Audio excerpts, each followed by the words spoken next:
With signing day tomorrow, we give you 5 names that you need to pay attention to. And it might not be the same as it used to be, but this could be a fairly busy National Signing Day. This is the Locked On Ole Miss podcast. You are Locked On Ole Miss, your daily podcast on the Ole Miss Rebels. Part of the Locked On Podcast Network, your team every day.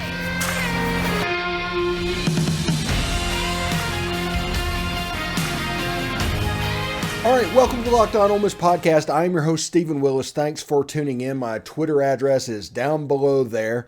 And also, this episode is brought to you by FanDuel Sportsbook. It's the official sportsbook of Locked On. Make every moment more. Visit FanDuel.com/LockedOn to get started. Also, thanks for making the Locked On Ole Miss podcast your first listen every day. We are free and available wherever you get your podcast, including YouTube. Do me a favor and subscribe to the YouTube channel. Hit the bell for notifications, and of course, participate in the conversation by commenting down below and upvoting the video itself. We'd appreciate it very much. Anyway, a very rare treat may be about to befall Ole Miss fans, and that is a relatively active late signing day. We got some names that we're going to pay attention to in segment 2 and 3. But first, let's talk about the rarity of a busy signing day. Now, I'm not talking about like old school busy signing day, whenever National Signing Day was a de facto holiday and the first Wednesday in February was broadcast live on ESPN, and it was basically the signing day. It was the day where roster improvements had to be made, back well before the early signing day and the transfer portal. But now, since the early signing day is in mid-December and the transfer portal is going from December into mid-January, 90% of the roster is built by the time late signing day arrives. So not much needs to be done, but Ole Miss, in its infinite wisdom, has found 4 or 5 names that we need to keep an eye on. Now, I think about whenever I worked back at Ole Miss and going through signing day, and even signing day was a big event inside the building, as you can imagine, but it was also an excitement level, a what-if level, and, a Christmas morning type feel, because you had a good idea who was going to sign with you, but you didn't know for sure. You didn't know what you didn't know. And that caused all sorts of excitement and anxiety and all of these emotions that can make something like that really fun. But this signing day is going to have a micro little bit of that. And it's going to have 5 names, one of which is a commit. So we're feeling pretty good about that. One of which is a doubtful, I think. And then we have 2 or 3 that we just don't know. So we'll see exactly how that flows. But 5 names on Tuesday, that I could make for a relatively big day for a late signing day haul. Now, we talk about roster construction all the time. And people go about roster construction multiple ways now because you can. Because basically there's 4 different periods for you to add to it, for you to supplement your roster. And one is the early signing day, and that is for your main high school recruitments, so like Suntarian Perkins, Aiden Williams.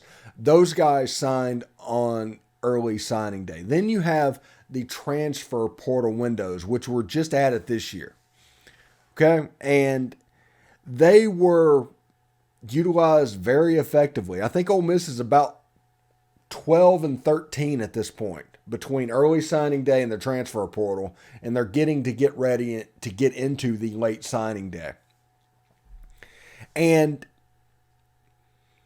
that late signing day probably is not going to be overly filled with people because most of them signed in December.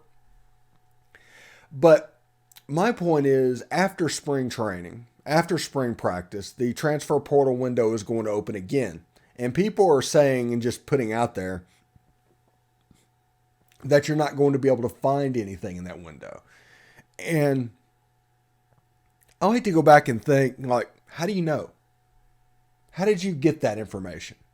This is the literal first time this window is open. How do you know who's going to be in that window?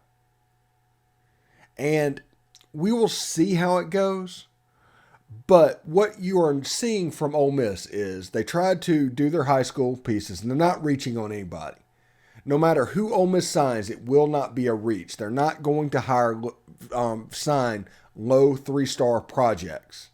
They're going to find people that they think can play.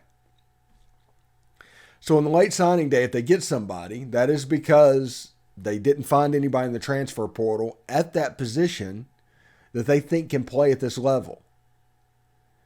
They're not going to reach. So they're going to try and find somebody that can fill needs in the late window. Now, when we come back, we're going to talk about who those might be. We're going to talk about Chimdiono, the lineman out of the Northeast. That was an Old Dominion commitment. He's blown up to a 4-star. We're going to talk about Jonathan Davis. We're going to talk about DJ Holmes. Chamberlain Campbell, we're going to talk about him as well. And we're going to talk about the commit that Ole Miss got from Diablo Valley Community College. We're going to talk about those guys in just a second. But it's just amazing that how much roster construction has changed in just 5 years. If we think of the way it was in 2018. Now, that wasn't long ago. That was the year that Matt Corral signed with Ole Miss. If we think of what signing and roster construction was like for those guys, and to what it's become in such a short space of time, I mean, it's absolutely nuts. Absolutely nuts. And, I, for one, am pretty excited about it because I am the type person that thinks chaos and multiple ways to do things benefits a school like Ole Miss. You don't want to do the same thing. Whenever somebody tries to copy somebody else, you see it all the time. Somebody hires the Alabama coach because Alabama wins, and it doesn't work out there, and everybody's like, why did that happen? Well, if you copy somebody, just straight copy them, they try to do exactly what they do, you are automatically at a disadvantage because they're built, they're established. You're just trying to get there. And they know the roadblocks. They know the hurdles. They know the ways to keep you at arm's length away from what they're trying to do. Because if there was a situation where what they were doing could be easily transferred over, they would stop that from happening because they're trying to win as well. Now, Ole Miss needs to chart its own course, and they have been with Lane Kiffin.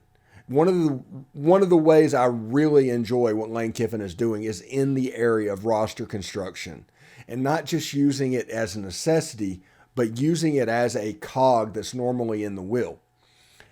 Now, Ole Miss has a chance to get better and better, and their roster right now is as good as it's ever been. Don't let anybody tell you any different. There's some little things that systemically they need to change to make sure the fit is there. But as far as individual players with talent, they're there. So we'll see exactly how they look. And we're going to tell you why after this break, why they're doing what they're doing, in my opinion. And it's pretty exciting stuff. This is a team that has a chance to be really good. Anyway, coming up, I think tonight, Ole Miss plays Kentucky in men's basketball. And I know we're like keeping men's basketball at arm's length right now, but an Ole Miss Kentucky game always has the chance to be special. So you might want to check that out as well. And I do want to let you know that this episode is brought to you by FanDuel. This year, the only app you'll need at your Super Bowl party is FanDuel. It's America's #1 sports book. We're really excited about our new sports betting partner for Locked On because they are the #1 sports book in America, FanDuel. And if you're new to FanDuel, that's even better. They have so many great features that make betting on sports fun and easy.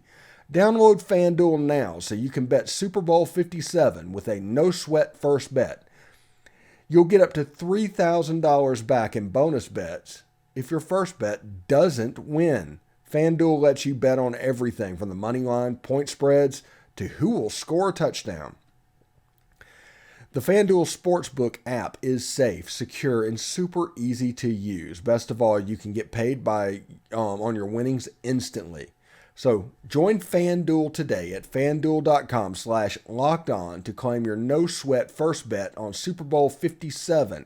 That's FanDuel.com/lockedon. Make every moment more with FanDuel. It's the official sportsbook partner of the NFL. And I realize in Mississippi, you don't have the opportunity to use somebody like FanDuel, but there are Ole Miss fans in Tennessee. They do have that option, and I hope they take advantage of it as well. All right, Locked On is heading to the Senior Bowl. Get inside analysis from hosts that cover the NFL's next generation in college and find out which NFL draft boards these players will be climbing, all in one location. Subscribe to Locked On NFL Draft for nightly live shows from the Senior Bowl, Tuesday, Wednesday, and Thursday at 9 p.m. Eastern. Now, who are the 5 names that you need to pay attention to if you are an Ole Miss fan for late signing day or national signing day or however you want to do it? And the first one we're going to bring up is Mana Tamani. I am butchering that name and that pronunciation. I apologize. I'm not Samoan. I'm not really good at pronouncing those names. But he is from Diablo Valley College, and I do think he will have to LOI on late signing day. I don't think this is a transfer portal thing. I think this is a junior college thing. And most of the time, they do have to LOI. He's played some offensive tackle. He's a really lean guy. He moves around really well. He's somebody that originally signed, I think, with Wyoming out of high school, went to the junior college, really blew up, and now he is going to go to Ole Miss. He's already committed to Ole Miss. Really good player. If you look at his huddle highlights, look at his Diablo Valley College highlights as opposed to his high school stuff, and you can see somebody that has completely changed his body around and has a chance to really take off at the next level. Typical Samoan guy. We'll see what happens. Now, he might be a guy that they want to look at inside. I don't know exactly where he will play. Now, you have Jaden Williams on the outside and you have Michael Pettis on the outside, and they're going to be back and be redshirt sophomores. They still have 3 years of eligibility left. So we'll see exactly what Ole Miss wants to do. Jon Garrison may have a different idea for linemen playing in his system. You might have different tackles. You might have different interior guys. He might have a different idea of what a interior offensive lineman looks like or an exterior offensive lineman plays like. That stuff really happens. So I realize that anytime you get a new coach and dealing with the offensive line or the defensive line, the new coach is always going to make your guys bigger, stronger, and faster. It's like the strength coach. I understand that. I get that. But the truth in the matter is they do have preferences of how they want to line up. So whenever you're trying to put together a cohesive first 5, things could change. It might not be as cut and dry as you think. You might see something like Micah Pettis playing inside. I am not 100% sure on this, but something like that is going to happen. It just always does. And everybody should be on the lookout for that happen. And Mana Tamani is somebody that could fit in there. He's a 3-star on 3, 6'5", 306 pounds. Like I said, good size, moves around well. If you look at his huddle highlights, you can see a lot of stuff that you would be really impressed with in college. And it's pretty good. And Ole Miss has quietly put together a decent offensive line package in the combined signing days going through. I think they're up to like 5 now. So besides Tamani, you have Bryson Sanders, you have Ethan Fields, you have the kid from UAB, you have the kid from Washington. So they have quietly reconstructed their offensive line that's going to go behind an offensive line where they lost 1 player. So we are going to see mass competition, just like we are in the quarterback room, in the offensive line room, and that is nothing but a good thing. Anybody worried about offensive line play, that should make you feel a little bit better. It is. Okay. Another name that Ole Miss is recruiting, and he was in for an official visit, I think last weekend, was Chim Diono. He's a lineman out of Maryland. he has really blown up. This kid was an Old Dominion commit. He started getting high major offers because he was, was a G5 commit. And at the end, he started getting high major offers, and he kind of decided to bet on himself. Held off on signing in December, wanted to wait and see what happens. And this is really a 3-horse race in the moment. I do not know if Ole Miss is high on that list. This is the least likely to sign of the 5 names I'm going to tell you. But he's been offered by Penn State. He's been offered by Michigan State. And those Big Ten teams from Northeastern schools, they're going to carry a little bit of weight just because of where they're from.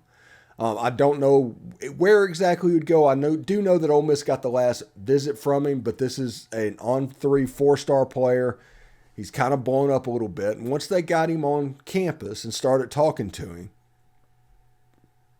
they can see what the film does. They can see what the measurables look like. Once they get him on campus, they can actually see what the attitude is and things like that. We don't know where that answer goes, but I'm not sure that he would end up at Ole Miss on signing day. Ole Miss has a chance. They have a puncher's chance because, we can't read minds here, but I'm not sure I would be really on board with that. All right, we're going to take a short break, and when we come back, we're going to start talking about the defensive line portion of the broadcast, and that is a major portion of the broadcast because the other 3 names are all defensive linemen, and it's because they didn't really find what they needed in the transfer portal. They didn't get it in the early signing day. They're going to keep going in every avenue that they have to try and build up the defensive line room. And even though one's an interior defensive lineman, 2 are edges, they still need to really work at that, and they need to kind of tweak their roster here and there. So anyway, we'll talk about them when we come right back. All right, thanks for making the Locked On Ole Miss podcast your first listen every day. We are free and available wherever you get your podcast, including YouTube. So subscribe to the YouTube channel, hit the bell, comment down below, and upvote the video itself. It would make us very happy. Now, kind of in burying the lead situation, Ole Miss is really in on 3 defensive linemen. And if you see reports of her, 2 of them are committed, but it's not out from the kids, so we're not even going to mention their names. So 2 out of 3, that's just what we're heard. So we're going to let the kids have their moment because they may decide they want to announce on signing day. But we're going to talk about these 3 players, and they're 3 different type guys. One is Chamberlain Campbell. He is a 6'7", 215, like a power forward in basketball, like a Kenny Williams, Fear the Beard. Do you guys remember that? Plays the position. He's from St. Petersburg, Florida, down at Lakewood High School, down here by my neck of the woods. And the on-3 prediction machine has it 98% that he ends up at Ole Miss. This is an athletic guy. He's a 3-star player. He's a high 3-star, but he's a 3-star player, which tells me if he's a high 3-star out of Florida, there's room to develop. This is going to be a Randall Joyner joint to get him ready to go. Because with the transition from what Ole Miss was doing and what they were recruiting to what Pete Golding has, that has created some interesting clunky fits in Ole Miss's defense. Now, starting-wise, I think Ole Miss is fairly fine, but you're in a situation when they're jack position, you're looking at maybe going from a 270-pound person all the way down to a 210-pound person. And that is a weird fit.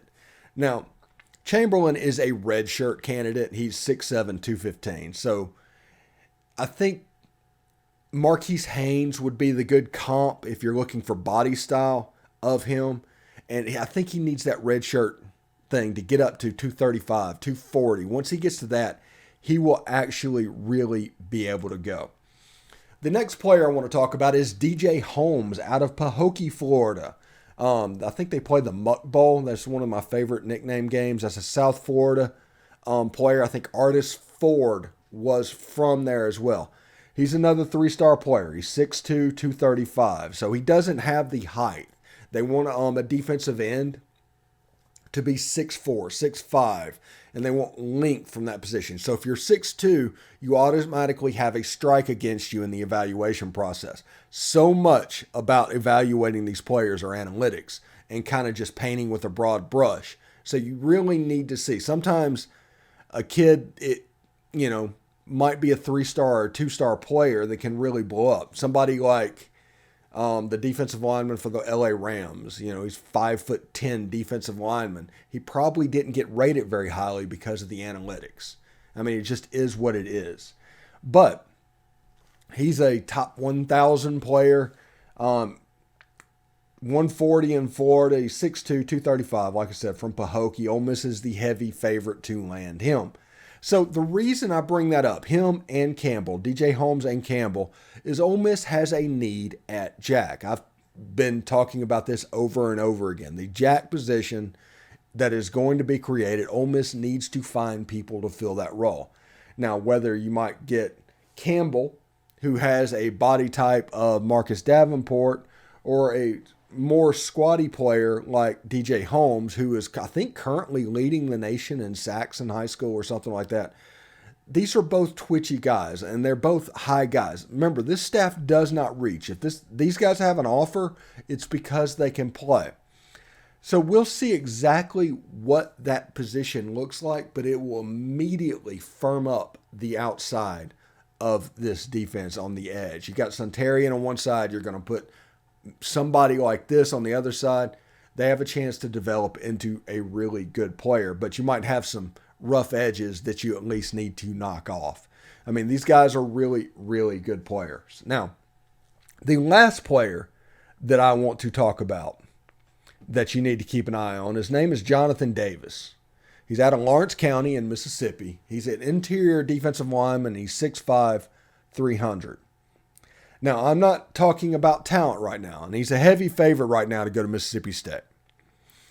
But similarly at Mississippi State, he's a player that is blown up late, real similar to like when Chris Jones, if anybody can remember the Chris Jones recruitment, him out of Houston High, he went from nowhere to all of a sudden everywhere to the number 2 player in the country. He was a low 3-star and then the number 2 player in the country. After about a month. Now, this isn't that similar. This isn't there. But all of a sudden it popped up. He has a Texas offer, a Mississippi State offer, an Ole Miss offer. When a month ago, nobody had heard of him. So we'll see exactly what Ole Miss is able to do. But those are 5 names over both segments that you need to keep an eye on in these late signing day window. I do like Jonathan Davis. He's an athletic guy. He's an interior guy. They even line him up at end from time to time, and he kind of just does what he wants to do in high school ball in Mississippi. Now, Lawrence County, not the biggest school, probably not the best coaching in the world. So this is going to be a true type project player that has all of the raw ability in the world. That is the reason this is going to be a fight. That is the reason Mississippi State wants him so bad. It's the reason Ole Miss brought him in on an official visit over the weekend. That is going to be everything in this deal. And then by the time he is a redshirt sophomore, he'll probably have a chance to be really good. 6'5", 300, that's a pretty good SEC build already. Now, if we can turn that weight into to where it looks right and everything's the way it needs to be, you have a chance to have a really good player. I'm talking like a Tim Bowens type impact on what's going on. Now, it's a blast from the early 90s, but you know what I'm talking about. So those are the 5 names that you probably need to pay attention to for late signing day. Will Ole Miss get them all? No, they will not. Will Ole Miss get some of them? Yes, they absolutely will. But those are the names to keep an eye on as we go. Anyway, thanks again for making the Locked On Ole Miss podcast your first listen every day. Make sure and check out our brand new podcast, the Locked On College Basketball Show. Everything you need to know about college basketball in one place, plus you get to hear from big name experts, insiders, coaches, and players. Locked On College Basketball, available on YouTube and wherever you get your podcasts. I want to thank everybody for tuning in. Everybody on the Grove Report, thank you for stopping by tonight.